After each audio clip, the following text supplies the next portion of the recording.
Conceitos em ciências.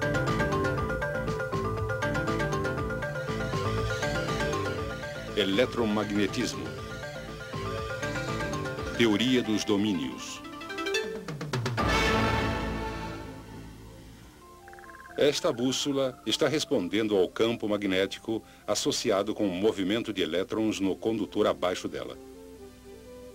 A regra da mão esquerda para condutores mostra a relação entre o movimento de elétrons e o sentido do campo magnético.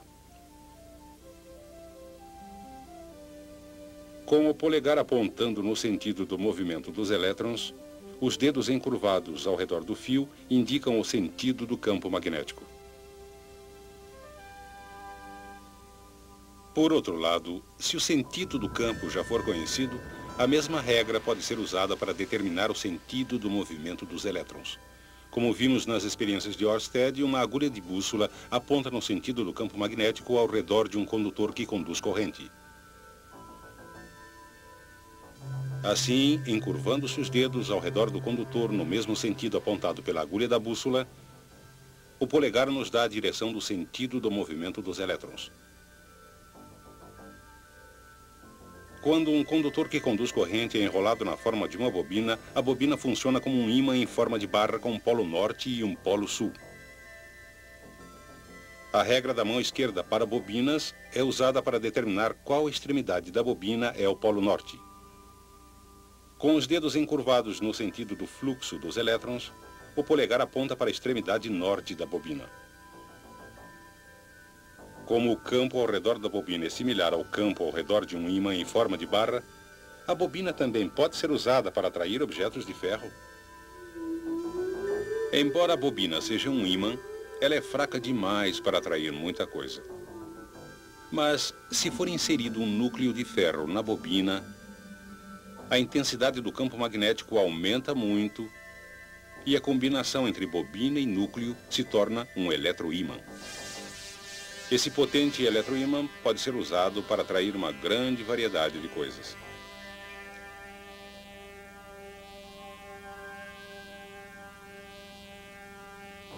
Quando a corrente que passa pela bobina é desligada, o campo desaparece e o núcleo de ferro deixa de ser magnético.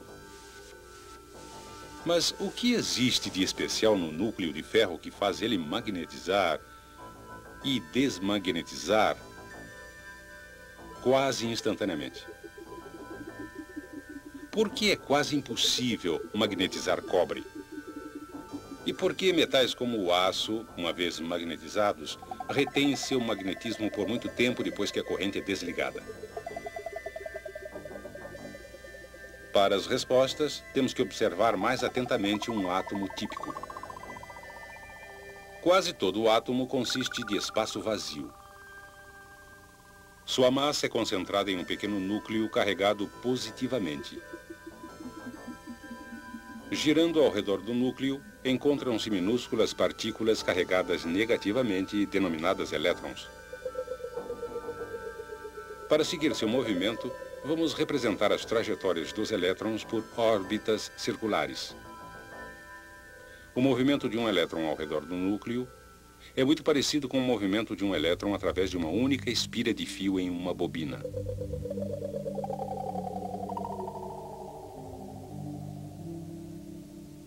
Além de determinar os polos norte e sul de uma bobina, a regra da mão esquerda para bobinas também pode ser usada para mostrar a localização dos polos para órbitas dos elétrons. Cada órbita de elétron produz um campo magnético com um polo norte e um polo sul.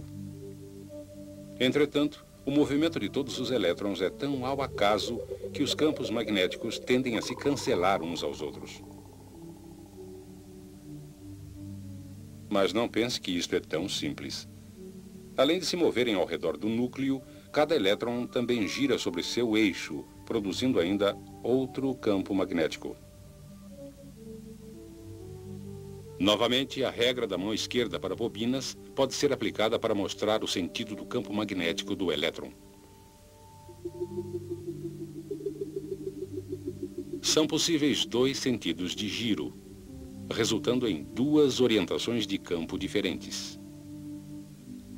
Normalmente, os campos magnéticos produzidos por esses elétrons que giram se cancelam, da mesma maneira que são cancelados os campos das órbitas do elétron. Assim, o resultado é que a maioria dos átomos não possui um campo magnético global. Materiais consistindo desses átomos não são atraídos a ímãs. Uma exceção importante é o ferro. Um átomo de ferro tem 4 elétrons girando mais num sentido que no outro. O resultado é que seus campos não são cancelados ou equilibrados. Portanto, o átomo de ferro tem um campo magnético resultante.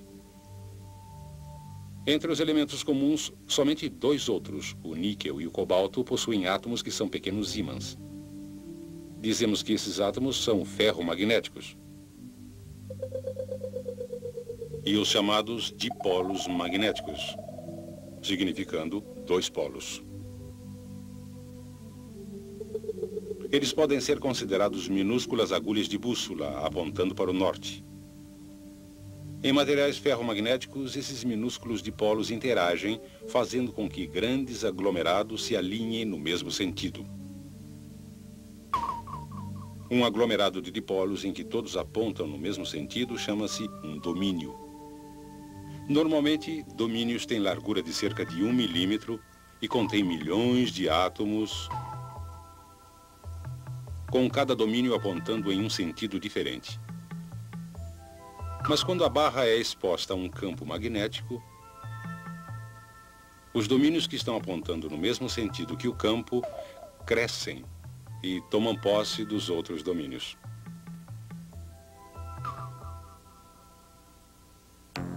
O núcleo agora possui um campo que é consideravelmente mais forte que o campo original da bobina. Quando o movimento de elétrons para, os dipolos perdem o alinhamento e, gradualmente, de novo formam domínios ao acaso. Mas, com o aço, os resultados são diferentes. Os átomos de carbono adicionados ao ferro para fazer o aço impedem que os átomos de ferro voltem a posições ao acaso quando a corrente é desligada.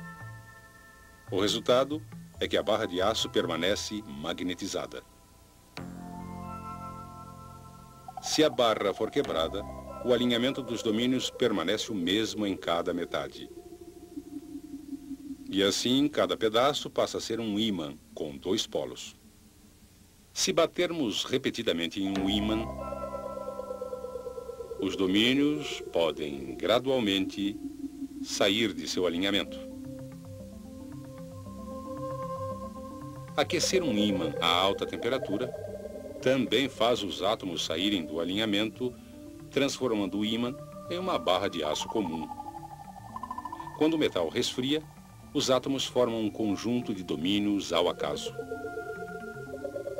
Mas, se a barra de aço quente for colocada em um campo magnético potente e depois resfriada, os domínios formam novamente um alinhamento forte e uniforme no sentido do campo magnético. Agora, quando a corrente é desligada, os domínios permanecem alinhados e a barra de aço se torna de novo um ímã permanente. Mas o que acontecerá se colocarmos um condutor que conduz corrente em um ímã? A resposta encontra-se no princípio do motor.